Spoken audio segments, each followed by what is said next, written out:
Hey there, it's me, Sidney here, and welcome to a new series here in this channel. I'm going to be bringing to you guys a custom cards review every week. So today we have a few cards that I really like from a lot of really creative players from the Wildcards and Q Discord, and we are going to be taking a look at them together. We have two categories that we're going to be reviewing the cards in. First is design. This goes towards flavor, towards creativity, new ground that is being made by these cards. And then we have balance, which is how much we would need to change in order to bring this card into the game. So, for example, a card that is perfectly fine as is in the way that it was sent to me, I'm going to be giving it a 5-star rating. But for a card that would need a few changes, maybe a few tweaks, maybe some cutting of effects here and there, I would give it at around 4 stars. Cards that take, for example, 2 or 1-star ratings are because they really need some work to be done in order to bring them to the game, but it doesn't mean that I don't like them. This is more of a objective rating. While design is a bit more on my end, I am evaluating cards based on how fun I think they are. But everyone here sent me amazing cards, and I would also like everyone to participate in the next week. So I have set up a Google Forms below. You can click on it, set up a card. Right now, the theming is going to be a very specific one, and you can find out what it is on my Google Forms. So let me know what you think. Let's get started. First, we have King Kong and Skull Island from Noobest Noob. We are evaluating these two as a group of just one card because they work together. So this isn't going to be an evaluation of both cards, just one. Skull Island first is a place mythical monument, and it reads, if played next to King Kong, gain +2 attack permanently, and if played with any creature card other than aquatic, gain +2 energy next turn. So if you have King Kong on the same turn, Skull Island is going to be triggering both effects because King Kong is a creature and is not aquatic. Keep this in mind. So with King Kong, it's going to be a 6/6 that grows +2 power permanently, and it gives you 2 energy next turn. So almost a 4/6, if you will, which is really, really powerful. And also we have King Kong, which has a really cool ability and really flavorful one. You play next to Skull Island, it gains +4 attack and costs -3 energy, so you're getting some energy back the same turn as you play it in. And if played with a woman card, your hero gains +6 health, so it's a healing effect as well. I am a big fan of how this was made. I like that Skull Island and King Kong want to be played together, but both can be played with other cards. So for example, Skull Island can be perfectly fine for 4 if played with anything non-aquatic. And King Kong can also be a really fun healing effect if played next to any woman. We can find a lot of women in literature. So for example, Jane Austen is really good with it. We have a lot of other cards from the culture side of things and also from the STEM stars, which are the scientists. So we have a lot of women there, a lot of women in culture and science. So I really like how this works with them. For the rating, we have 4 stars for design. I'm a big fan of how it works, and 3 stars for balance. The design rating fell just a bit short of 5 stars, mostly because of how necessary they are as we play together. I like how they work, and I think they are really cool. But I feel like when you would be playing them together, you would be having a lot of turns where you have one, you have don't have the other, and you kind of feel bad.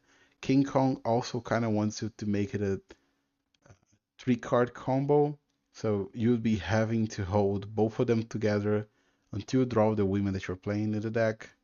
I like the card a lot, I like the effects, and I think they are very flavorful, but for the fun factor of it, I'm just taking 1 star down. For the balance, 3 stars because I think that King Kong is really powerful. It's a 5/10 if played next to Skull Island, and also if you have a woman card to play with it, it's healing you a lot. I think that the fact that both cards are getting a lot of buff makes them very powerful together. I think that you would need to tone down them a bit or increase the cost of Skull Island just a bit or remove the energy reduction effect of King Kong maybe. But really good card, really fun card. Thanks Newest Noob for sending them in. I am a big fan of them. Following up, we have Hamster, my favorite hamster. His card is the White Blood Cell, which is a 3 cost, 0 power anatomy card. And it reads, if your HP is 35 or less, this card gains +1 attack this turn for every card with an HP ability you played this game. And it repeats if you have 5 or less HP. So this one is tailor fit for the brain. So if you have the brain hero at half HP, so 35 HP, you are getting +9 power every turn. And White Blood Cell on draw is giving you that big power boost as well. So for example, if you have 3 or 4 cards with an HP ability, keep in mind the White Blood Cell is also one of them. So cards that synergize with Avicenna, they are getting a lot of power. So, sorry, the White Blood Cell is gaining a lot of power. You might have, by the time that you draw White Blood Cell again and get below the certain HP threshold, White Blood Cell is going to be getting like 9 power or 8 power. And I don't think the second effect is really relevant because I don't think you are going to be below 5 HP that often. I think it's a really hard one to get to trigger, but if it does trigger, you're winning the game. So this is a really swingy card if you get just right on the effect, and you could technically play it with Ninja. I'm a big Ninja fan. And Ninja could bring you down from below 5 HP if you cycle it correctly, and then White Blood Cell is going to trigger. And keep in mind, Ninja is an HP ability. So for the rating, 4-star design and 4-star balance. I think that the design is really cool and it makes a lot of sense. I just think that the HP ability, which is hitting on both design and balance, the second part is a bit clunky and it would need a lot of setup in order to work. So it's something that is there that might guide the player towards a certain play style that is just going to make them lose.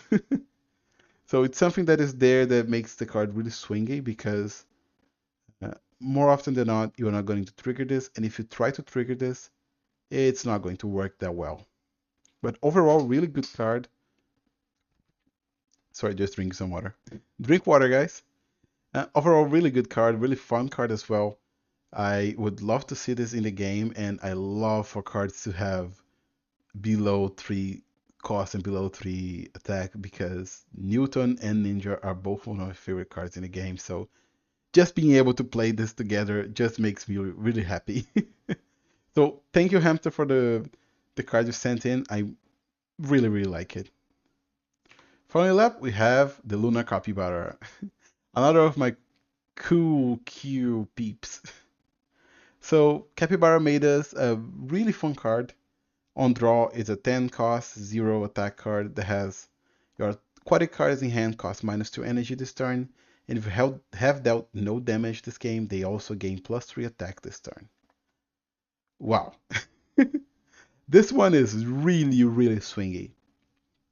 The first effect is always triggering, but just be careful that this is going to be very often a 6/0. But overall, that's kind of fine if you're just using Mental Ray to cycle a bit and keep it in hand and then maybe later on play it again. It's really fine. You don't have to play the Mental Ray, but the whole idea behind it is really cool. The second part is a bit worrying, and I'm going to send you to this screen now to share why. Balance is 3 stars, mostly because of the second part. It's going to be a 6/9 card if you draw it early, but if you draw it any later than that, you're most likely not going to be able to trigger in today's meta. A lot of players are running Hades because Hades is just a big stat stick. A lot of players have Blackbeard, which forces you to attack. A lot of players have Tongue or Colosseum, and this impacts it directly. If you draw a turn one, it's really good. It's like Old Apollo, right? You draw it, it's a 6 cost, 9 card basically, because it's reducing its cost by 2, and actually it's a 4 cost? Oh my god, it's a 4 cost. What am I saying? 4 cost, 9 power card. That's one of the best ratios that we could have, and it's instant power, instant effects, and you can get your energy to be fixed for the rest of the game. And even if you draw it and you don't play the Ray, you play the other 3 cards that you buffed, that's still a lot of power that's coming in. I'm a big fan of how it works, but the design is amazing. I really like the design. I just think that the balance might be a bit off. And following it up, we have Bolufe. Bolufe. Bolufe. You made just wow. 5/5 Sirens from the Greek Mythology collection. Play, force your opponent to skip this turn. So this is the antithesis of Tongue and Colosseum. Your opponent wants to attack? No, they not. No, they don't. So if your opponent is going to attack, they skip instead. And that's such a cool design. I almost wish this was a legendary because of just how cool it is. Such a simple and elegant effect. I'm a really big fan. I have just one big issue with it. Balance 4 stars, design 5 stars. Balance. Bolufe. What happens if your opponent is saving up attack and it reaches turn 9? This just wins the game immediately, right? They can't attack. So you attack, any damage that you do is going to get you to win because they can't damage you at all. So maybe you need a condition to not be able to trigger on turn 9 specifically. Honestly, a lot of times you're going to be using this to win the game just outright because your opponent's going to be holding, let's say, 60 attack and you have 70 health. And you know the next turn they're going to attack for lethal, so you just play this. And either you're winning or you're just delaying one turn. But I really like the fact, I really like how it works. I just, ah, I think that my fix for it would be actually mostly if your opponent has below a certain amount of attack. So who has 30 or less attack, skip their turn. So it means that if they are attacking a lot, if they aren't holding a lot of attack, they skip instead. Because if it gets printed the way that it is right now, bad stuff is going to happen. Following it up, we have Mr. Uranium with Macbeth. I've seen the design floating around. I think that you sent it before on the Discord server. Uranium, this is such a cool, flavorful card. So the effect is it's a 2/2, and on play, if it's before turn 6, you gain plus 15 hero attack, and if it's after turn 6, you die. You're dead. You lose. You get nothing. Good game. uh, this is really powerful. You can cycle this twice for 34 damage, basically, because it counts the base attack as well.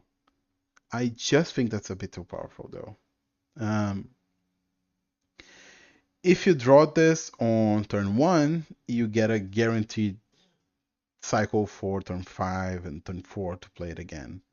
But if you draw it on something closer to the end of the game, like turn 4 or maybe 5 if you skipped a 3-card turn, this is going to be just a once in a life opportunity.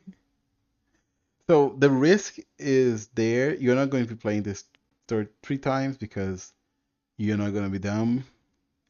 But maybe you want to lose the game, I don't know. The power output is really good. It's comparable to a lot to John D, and I think that John D is getting nerfed, guys. I don't know if Avid knows this, but that card is really powerful. So John D is, I think it's like 14 damage.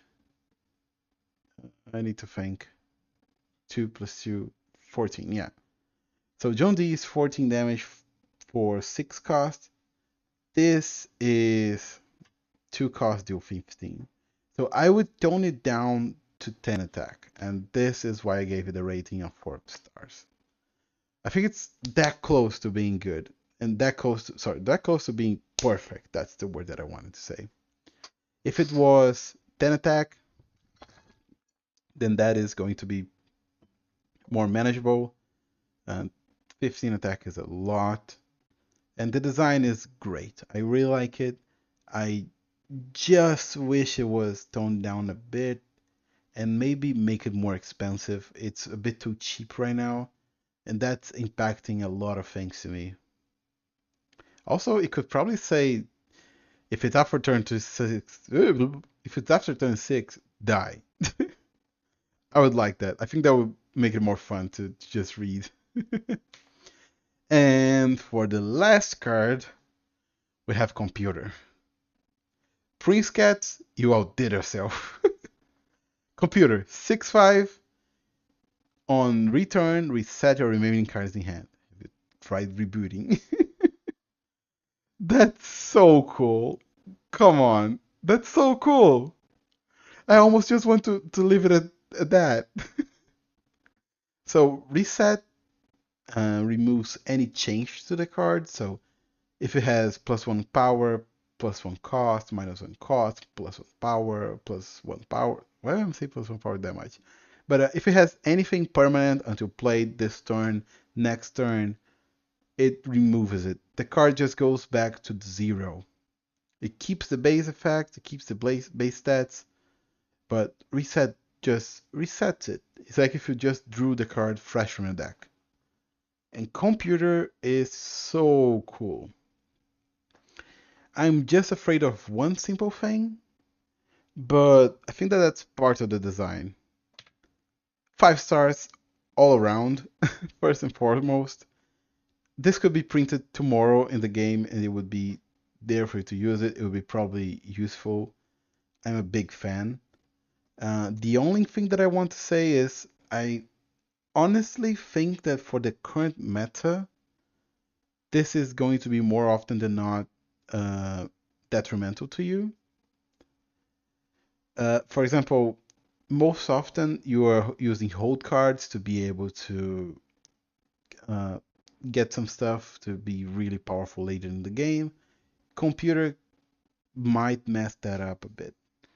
But at the same time, if your opponent just hits you with a Thomas Edison and a house, I think it's, oh god, I forgot the name of the house. But the house increases your costs at the end of to play it, basically. That's +2 cost to your whole hand. Most often than not, you're not going to be able to play that hand for a while. You're going to be having really weak turns. You can swap the whole turn for just one computer. You reset your whole hand, you're back to normal. Or if your opponent just hits you with a lot of burn, and that's where I think that this is going to be really fun. If you have a lot of burn set up on yourself, this can reset the burn. It's like the card just never got hit with it. It's such a cool design, it's so simple, and this is the epitome of what I want to see a lot. Everything here was amazing, but this one just makes me so excited to just put in a deck, lose, just have fun with it, and that's it. For Prince Cats, for submitting this, you're getting duplicate legendary from my collection of a choice. And for everyone else that was involved here, please take up to 3 epics from me as well, just to celebrate everyone participating. I love everything that you guys did here. This was so amazing. So many cool cards, so many awesome effects for us to see. Just so many creative people here. I would love for someone at Avid just to watch this video and just go, okay, let's bring all of these into the game. Because I love them. And I'm really happy for everyone that did this. So if you have any cool ideas and you want to submit them, the link is down below. The theme for this one is going to be Aztecs. So check it down below. Thank you for watching and have fun, guys. See ya! Sidney out. Subscribe, give it a like, hype the video, all that jazz.